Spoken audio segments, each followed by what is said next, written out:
You may have thought that we started late, but it is ironic that the first speaker would be the author of the book, Procrastinate On Purpose. How is it that we have more tips and tricks, tools and technology, calendars and checklists than ever before, and yet we still always seem to be behind? How is it that we work longer hours? We're moving faster than we've ever moved in history, and yet we never seem to be caught up? How is it that we know more about time management today, and yet stress is at an all-time high? The reason why is because everything you know about time management is wrong. I first started to realize this a couple years ago. It was early on a Saturday morning. I was at my business partner's house, and I was picking him up for a very important international leader planning retreat. And he has this 2-year-old baby girl named Haven. And Haven is the sweetest little thing you can imagine. She has curly brown hair and these sweet, soft brown eyes. And we live in Nashville, so she has a little southern accent that's developing. And as I'm picking up Dustin and we're about to leave, Haven comes sprinting down the hallway. And she leaps and she latches on to Dustin's leg. And she says, "Daddy, where are you going?" And he looks down at her and he says, "Oh, I'm sorry, baby Haven. Daddy actually has to go to work today." And she looks up at him and her eyes well up with tears. And she says, "No, Daddy. Please, no work today. No work, Daddy." And in that moment, I realized two things. The first is that I myself am not ready to have kids just yet. The second is that even though everything that you've ever heard about time management is all logical, tips and tricks, tools and technology, calendars and checklists, it's apps, it's all logic. What I realized in that moment from a 2-year-old is that today time management is no longer just logical. Today, time management is emotional. And how our feelings of guilt and fear and worry and anxiety and frustration, those things dictate how we choose to spend our time as much as anything that's in our calendar or on our to-do list. In fact, there is no such thing as time management.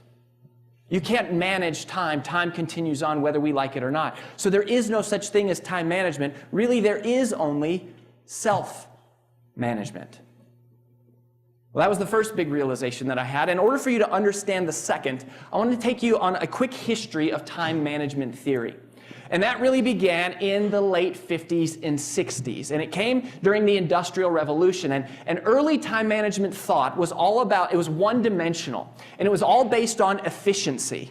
And the idea with efficiency was that if we could develop tools and technology to help us do things faster, then theoretically that would give us more time. Well, there's nothing wrong with efficiency. All things being equal, efficiency is better.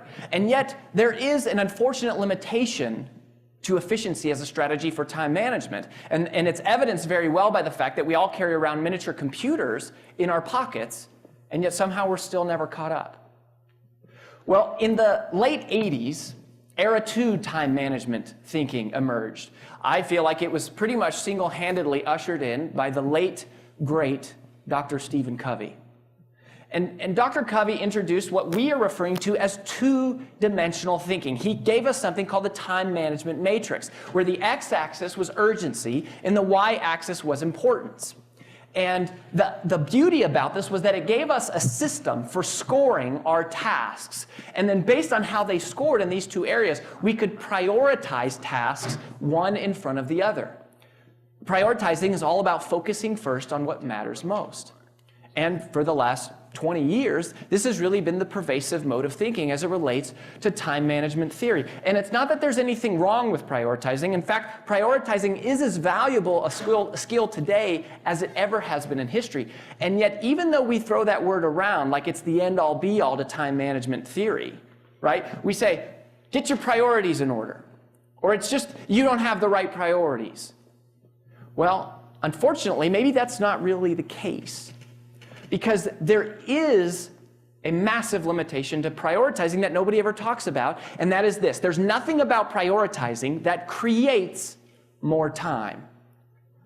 All prioritizing does is take item number 7 on your to-do list and it bumps it up to number 1, which is valuable in and of itself, but it doesn't do anything inherently to create more time, and it does nothing to help you accomplish the other items on your to-do list.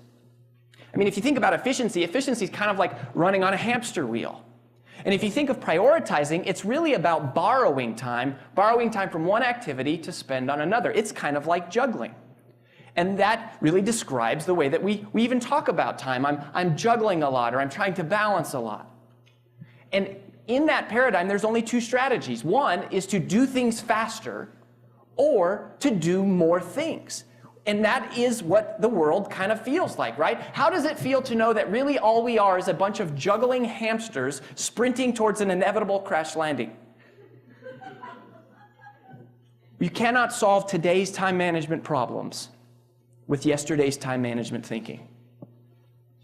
What we've noticed is the emergence of a new type of thinker, somebody that we refer to as a multiplier.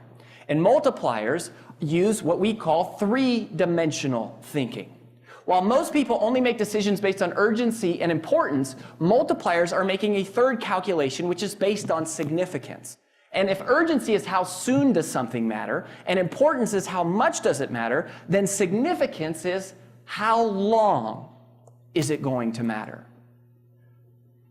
It's a completely different paradigm. It's adding on to what is there. It's in with the old, but it's also in with the new, because most of us, if you think about the modern day to-do list, which is one of the key strategies or tools that we have, we ask ourselves when we assemble our to-do list, we say, what's the most important thing I can do today? But that is not how multipliers think. Multipliers instead ask the question, what can I do today that would make tomorrow better? What can I do right now that would make the future better? They're making the significance calculation. See, when I say multiply your time, that might sound a little bit superfluous. It might sound like an over-exaggeration, but it really is not. Now, while it is true that we all have the same amount of time inside of one day, 24 hours, 1,440 minutes, 86,400 seconds. And there's nothing that any of us can do to create more time in one day, but that's exactly the problem. That type of thinking is the problem. What we have to do is break out of that paradigm and instead think about tomorrow. And that brings us to the premise for how you multiply time. The way that you multiply time is simple. You multiply your time by giving yourself the emotional permission to spend time on things today that give you more time tomorrow.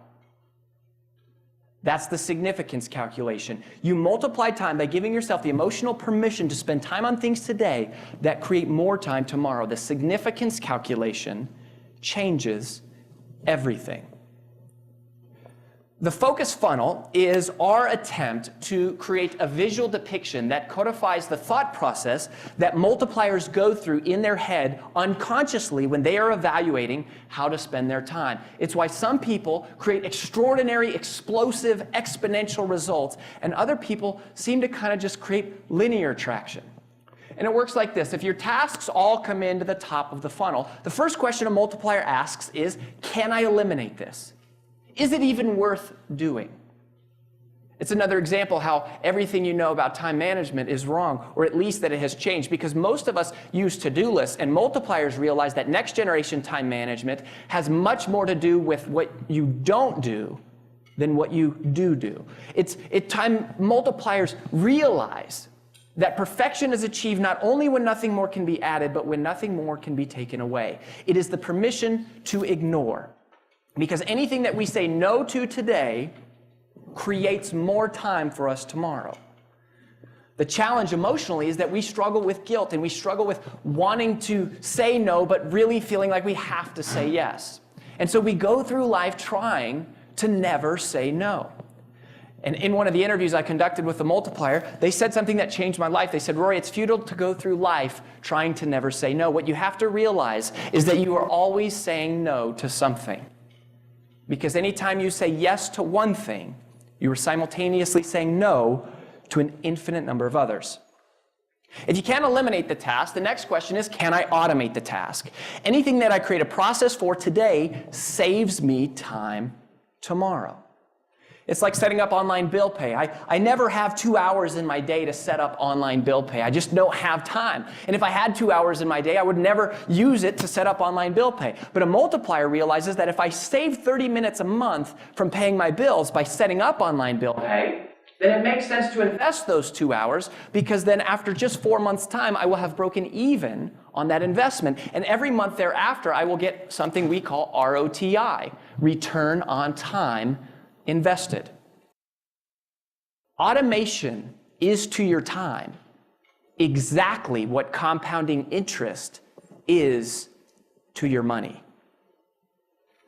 Just like compounding interest takes money and it makes money into more money, automation takes time and it makes it into more time. The way that wealthy people think about money is exactly the same way that multipliers think about time, and they give themselves the permission to invest the time and energy to automate the process. If it can't be automated, then the next question is, can it be delegated? Can I teach someone else how to do this? I'm reminded of a time when I was 7 years old, and I'll never forget, I was in the car with my mom, and I hit her with this question. I said, "Mom, do I have a dad?" And as you might imagine, that was a pretty difficult question for a single mother to navigate with her 7-year-old. And it was the first time that my mom told me her life story. She was pregnant at 17, divorced a couple years later, pregnant again at 22, and then she was divorced from my biological father 6 months after I was born. So there she was, 22 years old, single mom, no high school education. And she explained to me, she said, "Rory, I decided at that point that I would never have a man in my life because I haven't had good luck with men. And we may not have a lot, and we may not have a dad, but we're going to have love." And so we went back and forth for a little while, and I said, "Well, you know, Mom, I love our family. I really do. I love our family, but I think it would be really cool to have a dad." And so she said, "Well, I'll tell you what, honey, if you want a dad, then why don't you go out and find yourself a good dad?" What kind of crap is that? It just so happened that that was my first day at a new Shaolin Kung Fu center, and I had been studying martial arts since I was 5, and so they put me in this all-adult school to be a little more advanced. And there was another gentleman who walked in. It was his first day also, but this guy was much older than me. He had long hair and tattoos all up and down his arm and leather jacket, and he came in on a motorcycle. And this guy was about the scariest dude you can imagine if you're 7 years old, and he gets paired up as my sparring partner. His name was Kevin. He turned out to be pretty nice. Well, we started to advance through the belt levels together, and so Kevin started bringing me home from class every once in a while. Then before you know it, Kevin came over on the weekends, and we would practice our forms. And then we caught a movie, and then before long, Mom came with us to the movies, and so it was the 3 of us that were going to movies together. And I'll never forget the first time the 2 of them went to a movie without me.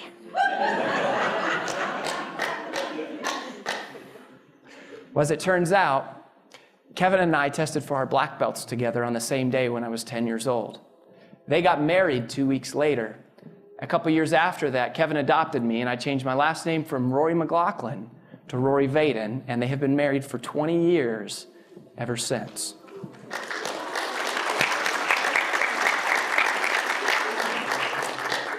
And the point of that story is that you can delegate anything.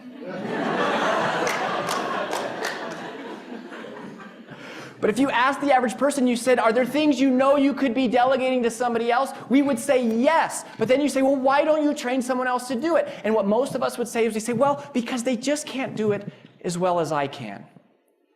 And that may be true once, maybe twice, but it is only true absent the significance calculation.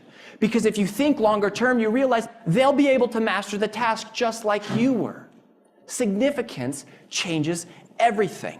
It's how you multiply your time. It's giving yourself the permission of imperfect for a little while because over time they'll be able to figure it out. Now, if you can't automate, or delegate a task, that task drops out the bottom of the funnel, and at that point there's only one remaining question, and that question is, should I do this task now? Must it be done now, or can it wait until later? If the task must be done now, then that's what we call concentrate. It's the permission to protect. All right, the permission to protect. It's all about focus and eliminating distractions. And honestly, there's nothing all that exciting or new there. However, if you ask the question, can this wait until later? And you decide that the answer is yes, then that's not eliminate, automate, or delegate. That is what we call procrastinate on purpose. Procrastinate on purpose. Now, you're not going to procrastinate on it forever. You're going to pop that activity back to the top of the funnel, at which point it will enter into a holding pattern where it will cycle through the focus funnel until inevitably, one day, eventually, one of the other 4 strategies will be executed on whatever that task is. And what you find is that if something can continually wait, often what happens is you eventually develop the courage to do what you should have done in the first place, which was eliminate it. Or you discover a system for how to automate it, or someone rises up to the call of leadership. They rise up to the occasion, and it ends up being delegated. Or it ends up becoming something that is significant enough for you to spend your time on. A lot of people say, well, Rory, wait a minute. In the Take the Stairs book, right? In Take the Stairs, you said procrastination was the killer of all success. You said procrastination was the most expensive invisible cost in business today. You said procrastination is the foundation of all mediocrity. And now you're telling us to procrastinate on purpose? And yes, that is what I said, and it's exactly true how I said it. But there's a major distinction to realize, and that is there's a difference in procrastinating. There's a difference in waiting to do something that we know we should be doing that we don't feel like doing, versus waiting to do something because we're deciding that now is not the right time. Waiting to do something that we know we should do but we don't feel like doing, that's procrastination. That's the killer of all success. But waiting to do something because we're deciding intentionally that now is not the right time, that isn't procrastination. That isn't the killer of success, that's a virtue. And it's an art form that the world really needs, which is patience. The patience to put off the insignificant things, like checking email 24 hours a day, 7 days a week. You multiply your time by giving yourself the emotional permission to spend time on things today that create more time tomorrow. And regardless of your religious affiliation or your spiritual beliefs, hopefully you'll have an appreciation for the way that Scripture says the world was created. And in Genesis, God has created this perfect world. And it says something amazing, that we're created in His image. And then in Genesis chapter 1, verse 28, He gives the first command to all of humanity. And what is that command? Thou shalt have no other gods before me? No. Is it love thy neighbor as thyself? No. God's first command to all of humanity, be fruitful and multiply. Thank you very much.